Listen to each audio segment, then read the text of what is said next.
مرحبا مرحبا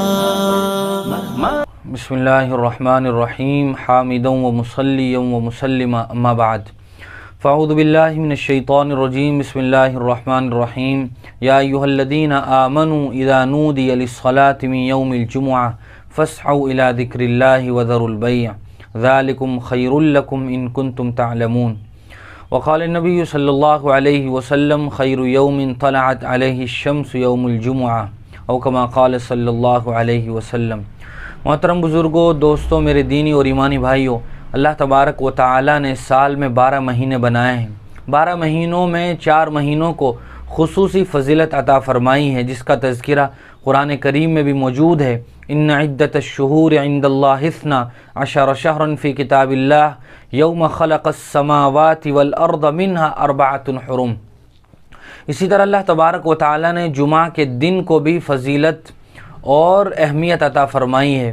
جمعہ کے دن کو سید الایام کہا گیا ہے۔ جمعہ کے دن کی فضیلت یہ عید الفطر اور عید الاضحیٰ کے دن سے بھی بڑھی ہوئی ہے۔ جمعہ کا دن وہ دن ہے کہ جس کے نام سے اللہ تبارک و تعالی نے قرآن مجید میں سورت نازل فرمائی۔ ہفتے کے جو 7 دن ہوتے ہیں، کوئی بھی دن ایسا نہیں ہے کہ جس دن کے نام سے اللہ تبارک و تعالی نے قرآن مجید میں کوئی سورت نازل فرمائی ہو، لیکن قرآن مجید میں سورۃ الجمعہ کے نام سے ایک سورت موجود ہے، جس سے جمعہ کی اہمیت مزید بڑھ جاتی ہے۔ اللہ تبارک و تعالی فرماتے ہیں یا ایھا الذین آمنوا اذا نودی للصلاة من یوم الجمعہ فاسعوا الی ذکر اللہ۔ اے مومنو، اے ایمان والو، جب تمہیں نماز جمعہ کے لیے پکارا جائے تو تم سب کام چھوڑ چھاڑ کر اللہ کے ذکر کی طرف چل پڑو۔ ذالکم خیر لکم ان کنتم تعلمون، یہ تمہارے لیے بہت بہتر ہے، خیر و بھلائی کا، فوز و فلاح کا ذریعہ ہے اگر تم اس بات کو سمجھتے ہو۔ سورہ جمعہ میں اللہ تبارک و تعالی نے اپنی بہت ساری صفات بھی بیان فرمائی ہیں۔ اس کے علاوہ جناب نبی کریم صلی اللہ علیہ وسلم نے اپنی ایک حدیث میں ارشاد فرمایا خیر یوم طلعت علیہ الشمس یوم الجمعہ، کہ ساری دنیا میں جہاں جہاں سورج طلوع ہوتا ہے، تمام جگہوں میں سب سے زیادہ بھلائی والا دن وہ جمعہ کا دن ہے۔ کیوں؟ فیہ خلق آدم، اس میں آدم علیہ السلام کو پیدا کیا۔ وفیہ ادخل الجنہ، اسی دن میں یعنی جمعہ کے دن حضرت آدم کو جنت میں داخل کیا گیا۔ وفیہ اخرج منہا، اور اسی دن حضرت آدم علیہ السلام کو جنت سے زمین پر اتارا گیا۔ وَلَا تَقُومُ السَّاعَةُ إِلَّا فِي يَوْمِ الْجُمُعَةِ، اور جس دن قیامت قائم ہوگی وہ دن بھی جمعہ کا دن ہوگا۔ جمعہ کو جمعہ اس لیے کہا جاتا ہے کہ جمعہ کے دن مسلمان گاؤں دیہات سے، اپنے محلوں سے تیار ہو کر جامع مسجد میں پہنچتے ہیں اور تمام تر مسلمان اجتماعیت کے ساتھ جمعہ کی نماز ادا کرتے ہیں۔ جمعہ کی نماز کا ایک بہت بڑا پیغام یہ ہے کہ جس طرح تمام تر مسلمان، غریب اور امیر، جوان اور بوڑھے ایک صف میں کھڑے ہو کر اللہ کے سامنے سربہ سجود ہو کر اجتماعیت کا مظاہرہ کرتے ہیں، اسی طرح بقیہ زندگی میں، خارجی زندگی میں بھی مسلمانوں کے درمیان اتحاد و اتفاق ہو، دشمنی، انتشار اور خلفشار نہ ہو۔ یہ بھی جمعہ کا ایک بہت بڑا پیغام ہے۔ حضور اکرم صلی اللہ علیہ وسلم نے جمعہ کی نماز سب سے پہلے ہجرت کے بعد مسجد قباء سے مسجد نبوی کی طرف روانہ ہوتے ہوئے درمیان کے ایک محلے میں ادا فرمائی تھی۔ جمعہ کے دن کچھ مخصوص اعمال ہیں جو دیگر دنوں میں کرنے نہیں ہوتے، لیکن جمعہ کے دن کے وہ اعمال ہیں، جمعہ کے دن کی سنتیں ہیں۔ ان میں سے ایک سنت غسل کرنا ہے، اسی طرح ایک سنت مسواک کرنا ہے، اچھے کپڑے پہننا ہے، خوشبو لگانا ہے، پیدل مسجد جانا ہے، اسی طرح امام صاحب کے خطبے کو غور سے سننا ہے، جمعہ کے دن سورہ کہف کی تلاوت کرنی ہے، اسی طرح جمعہ کے دن اللہ تبارک و تعالی سے لو لگا کر دعا مانگنی ہے۔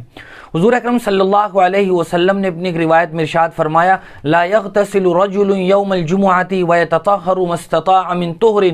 ويدهن من دهنه او يمس من طيب بيته ثم يخرج فلا يفرق بين اثنين ثم يصلي ما كتب له ثم ينصت اذا تكلم الامام الا غفر له ما بينه وبين الجمعة الاخرى، کہ جو آدمی بھی جمعہ کے دن غسل کرتا ہے اور پاکی اچھی طرح حاصل کرتا ہے، تیل لگاتا ہے، ہے، خوشبو لگاتا ہے، پھر اپنے گھر سے نکل کر مسجد کی طرف جاتا ہے، اور جو کچھ اللہ تبارک و تعالیٰ اسے توفیق دے وہ نماز پڑھتا ہے۔ جب امام ممبر پر آ کر خطبہ دینا شروع کرتا ہے تو اسے دھیان سے سنتا ہے، لوگوں کی گردنوں کو پھلان کر آگے نہیں بڑھتا ہے، تو وہ آدمی ہے کہ جس کے اللہ تبارک و تعالی دو جمعہ کے درمیان کے گناہوں کی بخشش فرما دیتے ہیں۔ اسی طرح حضور صلی اللہ علیہ وسلم نے ایک روایت میں ارشاد فرمایا، ان الغسل یوم الجمعۃ لیسل الخطایا من اصول الشعر استلالا، کہ جمعہ کے دن غسل کرنا یہ انسان کے گناہوں کی بخشش کا ذریعہ ہے،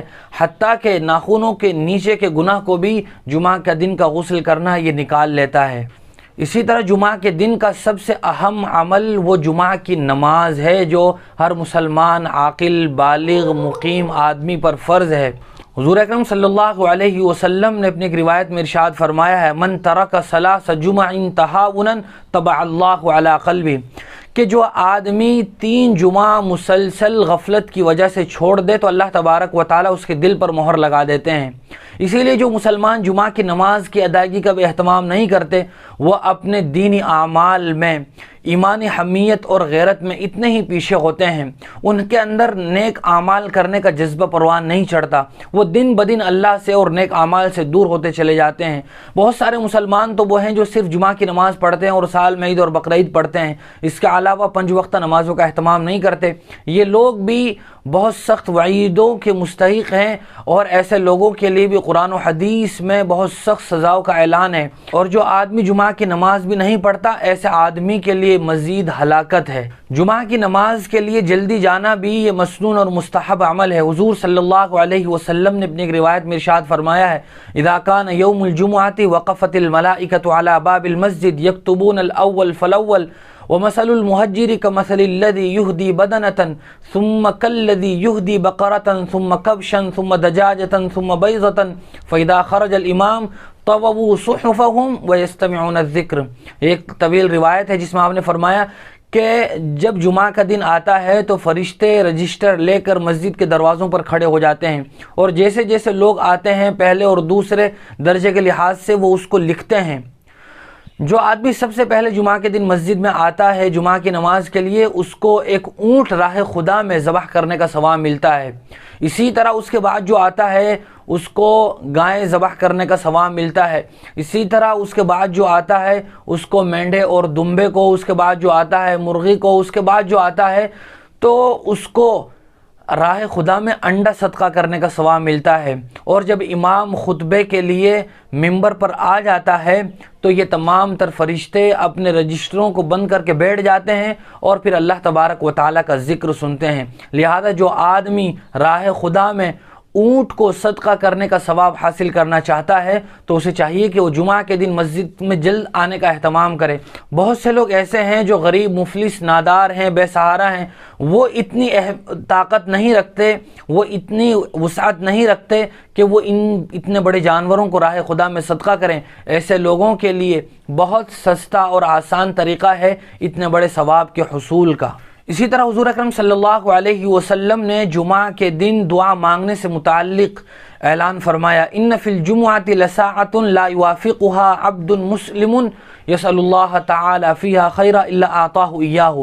کہ جمعہ کے دن ایک گھڑی ایسی ہوتی ہے کہ جس گھڑی میں بندہ جو بھی بھلائی کی دعا مانگتا ہے اللہ تبارک و تعالی اس کو وہ عطا فرماتے ہیں۔ وہ گھڑی کون سی ہے، اس گھڑی کو کیوں مخفی رکھا گیا، کیوں نہیں بتایا گیا وہ کون سی گھڑی ہے، اس میں اللہ تبارک و تعالی کی بہت بڑی مصلحت یہ ہے تاکہ انسان اور مسلمان پورا جمعہ کا دن اس گھڑی کو تلاش کرتے ہوئے اللہ کی عبادت میں، دعا مناجات میں مشغول رہے اور زیادہ سے زیادہ وہ ثواب حاصل کر سکے۔ حضور اکرم صلی اللہ علیہ وسلم نے اپنی روایت میں ارشاد فرمایا ہے، التمسوا الساعة التي ترجى فی یوم الجمعۃ بعد العصر الى غیبوبۃ الشمس، کہ تم جمعہ کے دن اس گھڑی کو تلاش کرو، اور جس گھڑی کے بارے میں کہا گیا ہے امید ہے کہ وہ گھڑی ہے عصر کے بعد سے سورج غروب ہونے سے پہلے، یعنی مغرب سے اذان سے پہلے تک کا جو وقت ہے، اس وقت میں وہ گھڑی ہوتی ہے۔ اسی لیے ہمارے بہت سے بزرگان دین اور سلف صالحین میں سے یہ معمول رہا ہے کہ وہ جمعہ کے دن عصر کے بعد سے لے کر مغرب کی اذان تک، نماز تک نفلی اعتکاف فرمایا کرتے تھے، اور اس میں زیادہ سے زیادہ قرآن مجید کی تلاوت، اوراد و وظائف، تسبیحات میں مشغول رہتے تھے، اور مغرب سے تھوڑی دیر پہلے 10-15 منٹ پہلے خوب لو لگا کر اللہ تبارک و تعالیٰ سے دعا مانگتے تھے اور اس گھڑی کو تلاش کرنے کی فکر میں رہتے تھے۔ بہت سارے علماء اور فقہا نے یہ بھی فرمایا ہے کہ وہ گھڑی دو خطبوں کے درمیان جب امام بیٹھتا ہے اس گھڑی میں بھی دعا قبول ہوتی ہے، لیکن بہت سے لوگ ان دو خطبوں کے درمیان ہاتھ اٹھا کر دعا مانگتے ہیں۔ ہاتھ اٹھا کر دعا نہیں مانگنا چاہیے، بلکہ دل ہی دل میں اللہ تبارک و تعالیٰ سے متوجہ ہو جانا چاہیے۔ اللہ تبارک و تعالیٰ تو دل میں آنے والے حالات تک سے واقف ہے۔ جیسے ہی امام ایک خطبہ پڑھ کر درمیان میں بیٹھے، بندہ اللہ تبارک و تعالیٰ کی طرف متوجہ ہو جائے اور جو کچھ اسے اللہ تبارک و تعالیٰ سے بھلائی کی اور نیکی کی دعا مانگنی ہے اس دعا کو دل ہی دل میں مانگے، زبان سے بھی الفاظ ادا نہ کرے۔ اسی طرح جمعہ کے دن کا ایک بہت بڑا عمل ہے حضور صلی اللہ علیہ وسلم پر درود شریف کی کثرت۔ حضور اس دنیا انسانیت کے سب سے بڑے محسن ہیں، محسن اعظم ہیں۔ آپ کے اس امت پر بے پایا احسانات ہیں، ان احسانات کا بدلہ ہم ساری زندگی نہیں چکا سکتے، لیکن ہم حضور اکرم صلی اللہ علیہ وسلم کی خدمت میں درود شریف کے ذریعے سے نذرانہ عقیدت پیش کر سکتے ہیں، اور حضور پر زیادہ سے زیادہ درود پہنچا کر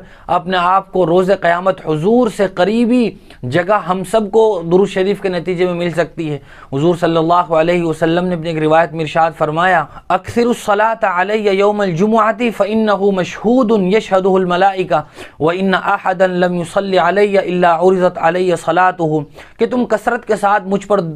درود شریف پڑھا کرو، چونکہ جب تم درود پڑھتے ہو تو وہ فرشتہ وہ درود میرے پاس پہنچاتا ہے، اور جو بھی درود پڑھتا ہے وہ درود میرے پاس پہنچتا ہے۔ پھر راوی کہتے ہیں قلتو، میں نے حضور سے یہ پوچھا وبعد الموت، آپ کے انتقال کے بعد بھی ہم آپ پر درود پڑھیں؟ تو پھر آپ نے فرمایا ان اللہ حرم علی الارض ان تأکل اجساد الانبیاء فنبی اللہ یرزق، کہ سنو اللہ تبارک و تعالی نے اس زمین پر مٹی پر یہ بات حرام کر دی ہے کہ وہ کسی نبی کے جسم کو کھائے، بلکہ موت کے بعد بھی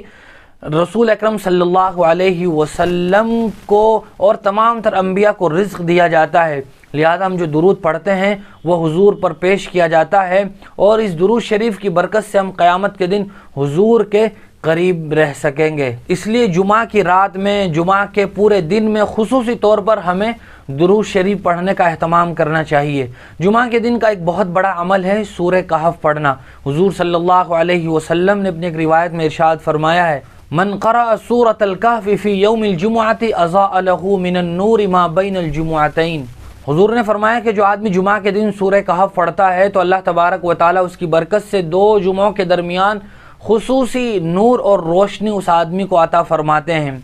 سورہ کہف کے اندر اللہ تبارک و تعالیٰ نے جو مضامین ذکر فرمائے ہیں، اور حضور نے اپنی ایک دوسری روایت میں سورہ کہف کی تلاوت کو دجالی فتنوں سے حفاظت کا بہت بڑا ذریعہ اور سبب قرار دیا ہے،